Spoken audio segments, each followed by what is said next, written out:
The Muscogee Nation is suing the City of Henryetta for prosecuting tribal members. NewsChannel 8's Ryan Stockett reached out to the tribe and to the city, and he joins us live with the latest. Ryan?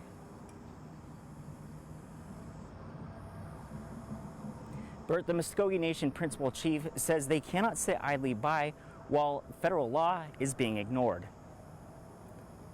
What the tribe is asking for is that the City of Henryetta stop prosecuting Native Americans on an Indian reservation. Local attorneys providing insight on a lawsuit that was filed by the Muscogee Nation last week against the City of Henryetta. Right now, the tribes have had a very good decision out of McGirt that essentially showed the world that yes, the Muscogee Creek Nation wasn't disestablished. So all the tribes are trying to do what any government would do and try and make sure that their authority is not undermined. We reached out to the Muscogee Nation asking for an interview, and they sent us a statement from Principal Chief David Hill saying in part, while we continue to seek collaboration that should take place outside of the courts, we cannot sit idly by while federal law is being ignored, with Creek citizens and other Indians being unlawfully arrested and prosecuted by Henryetta. We've not heard a response from the City of Henryetta, so I don't know what their stance is going to be on this or where they're going to go with this. We reached out to the City of Henryetta and spoke with the city manager on the phone, who said they're still waiting to hear back from legal counsel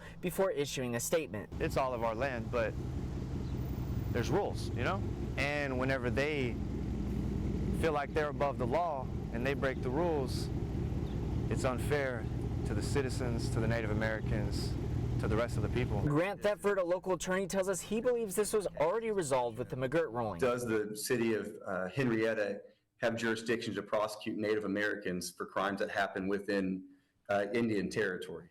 And Henryetta, in my understanding, falls within Indian territory for purposes of the Major Crimes Act. Zach Mortazavi, another local attorney, says it's also a question about the validity of the Curtis Act, a federal law that was established for this land before Oklahoma became a state.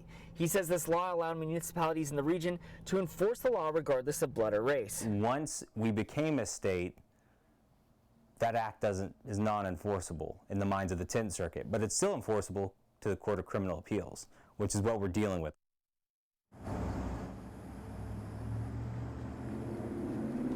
Thetford says the next step is for the city to respond to the lawsuit and to the tribe's requested preliminary injunction, which is aiming to prevent the city from prosecuting tribal citizens while this is under litigation.